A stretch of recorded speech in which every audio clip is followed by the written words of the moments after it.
Hey everybody, welcome back to my channel. My name is Stephanie Bree. I do apologize for the stubble. I have not taken my HRT pills today, my estrogen and such. And my razor is in this rubble here. I've been opening presents and gifts and boxes and things for the past couple days. So I'll find it before next week's videos. But anyways, just a quick update, and today I'm talking about model trains. Now, as far as I know, model trains come in three primary scales. There may be other scales, but I only know of the three scales. HO scale, God's gift to humanity. N scale, the scale that weirdos and wackos use. And O scale for toddlers. And 70-plus-year-old dudes who wish they were still toddlers. HO scale is the correct scale to use and the scale that I have always used. I got into model trains, sidebar, in an interesting way. So actually, I didn't initially get into model trains as a hobby by way of the trains. My interest in model trains came through watching the movie Beetlejuice when I was 7 years old and being fascinated by that scale model town they had up in their attic. And I thought, that looks fucking cool. I want one of those. I want to build a scale model town of this very specific town in Kansas that I lived in for a while. And so I used to make buildings out of cardboard and paper mache because I thought that's what you did. Because I didn't know you could buy plastic buildings and assemble them yourself and buy trees and things and actually build model towns. I didn't know that was a thing until I was 12 years old, living in Hastings, Nebraska. And there was a store in Hastings, Nebraska I will not identify for reasons that sold model trains in the toy aisle with other hobby stuff. And I went immediately past the because they had models, rocket shit, bottle rockets. They had like the car models, they had the sci-fi models, and then at the end of the aisle, they had the trains, which I just ignored. And then I saw the trees and I was like, whoa, this is cool. And then I saw the buildings and I was like, holy shit, this is what I've been looking for. So when I was 12 years old, I got into the hobby of building a town, not necessarily the model trains. I didn't buy any trains for a very long time. So I bought, houses and streets and buildings and churches and businesses and stuff. And I started building this town. And then when I was in high school, I got my first train. I got some tracks, and I got a rail car, and it was one that came in a little Ziploc bag that you had to assemble yourself, which was weird, but I did. I assembled it, and I thought, oh, this is pretty cool. Now, when I lived in Nowhere, Kansas, which is what I'm calling this town for now, my sisters and I used to walk along the railroad tracks, as kids do, and, on our way to school because, or to the arcade, which was on the other side of town, just because it's what kids do. Although we were always told, stay off the railroad tracks. Yeah, right. Kids don't listen. If you're a parent right now and you think your kids listen to you, I got news for you. They don't. Because, be real. You didn't listen to your parents when you were a kid either. And if you say you did, I assume you're lying. Now, I can't prove it, but I'm going to assume it.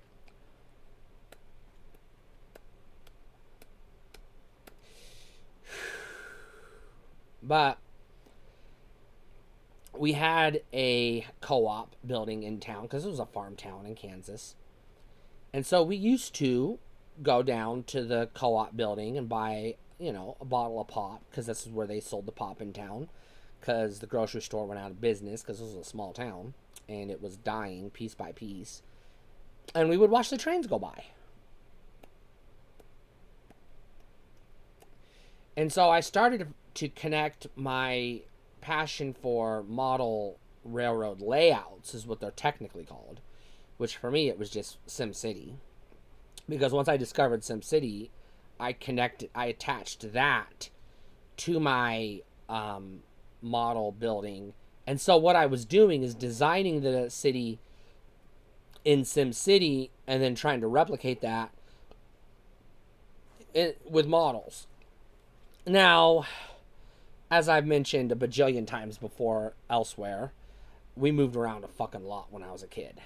And so every time you move, no matter how careful you are when you're a kid, things get lost in the move. They always do. Something always gets lost. And if you move enough times, eventually you lose enough stuff that after a while you don't have a full model train layout anymore. You just got bits and pieces of what used to be a model train layout. And so I took what was remaining of what was left of my model train town and threw it in the trash and walked away from the hobby. Every 6 or 7 years goes by, I always get the itch and go back to the hobby. Dabble for 6 months to a year. Realize I don't have the space for it. The inevitable move comes up, and then I just throw everything away because it ain't worth packing into my tiny little fucking car to move across country as I often do, because I have to prioritize my space. And, you know, the video games, the comic books, the toys get priority. The model trains and, you know, the library books, I'm not saying library books, but books for my personal library, they find themselves in the dumpster, the nearest industrial dumpster I can dump stuff on in as long as no cops are looking, and I get the fuck out of town.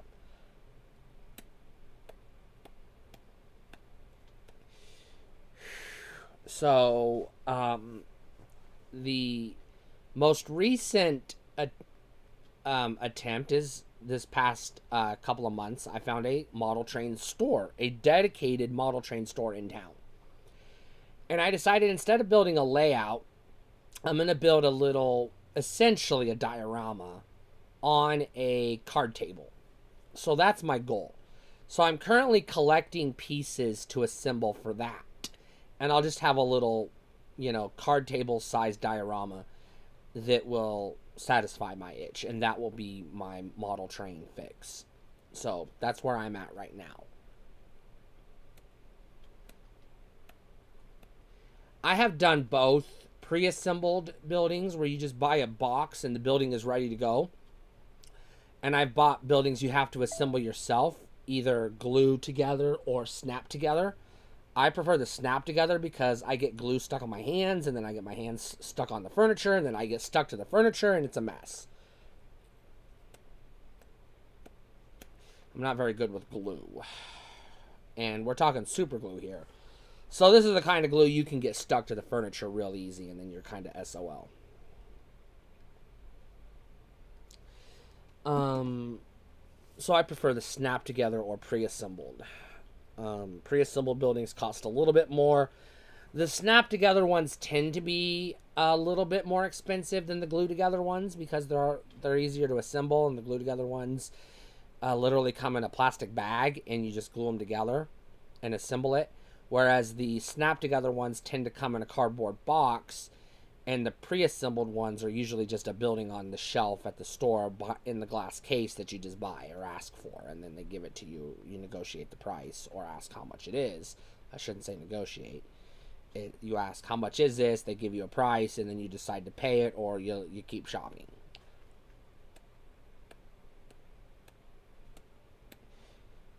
I am absolutely not interested in Thomas the Tank Engine, and I don't really have a fascination with trains themselves. So when I'm assembling my model train layout, yes, I will have railroad tracks. Yes, I will have trains and a train station just because.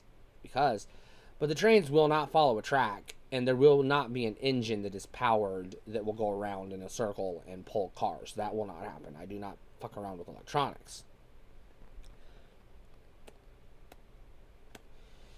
mostly because that's a little bit more permanent and it's harder to disassemble. And I assume, I'll probably be moving again in the future. Maybe not in the near future, but probably not in the distant future. So there's no point in assembling something I can't disassemble and take with me that I have to leave behind or try to sell or dispose of somehow. Also, the railroad tracks don't come in small enough unless you're going with the insanely idiotic in scale. They don't scale small enough to fit on a card table and make a complete circle. Because they're usually a much bigger. I think it's like an 18-inch radius or something like that, and that's bigger space than will fit on a card table. And that's the maximum space I'm going to have to allocate to this endeavor. Which I don't currently have said card table in my possession. So I'm just collecting model train stuff currently and stacking it in a box right now for future use. Hopefully. I have since decided that I am no longer rebuilding that town that I lived in as I remember it, because one, it's been so long since that town had life in it, and I'm not a kid anymore. My memories are fuzzy, so I don't know if I could recreate it accurately because the town's not there anymore. There are still houses and people in the zip code where the town used to be, but the town itself, the evidence that there had ever been a town, I should say, is gone. It's dust. The buildings are mostly gone. The businesses are all gone. The restaurants are gone. The bars, everything's fucking gone. There's nothing left. Just a few houses and some, farmers that refuse to move on with their lives. So there are no Google images for me to reference to recreate it because this town died before Google was a thing. And so, it died before digital cameras took off. So there is nothing for me to reference, and my memories are too fuzzy for me to consider them to be accurate. So I'm going to create a more idealized town, loosely inspired by what I remember of the town, but with modifications to make it more Americana, is my goal. It won't be based on a real town. And any building that comes with the word Plasticville, because a lot of them do, etched on the side of the building, that will get etched off because it's not going to be Plasticville. That's not going to be the name of my town. So I don't know if any of y'all are into model trains or not. If you are, please be into HO scale, for the love of God. And beyond that, stay cool.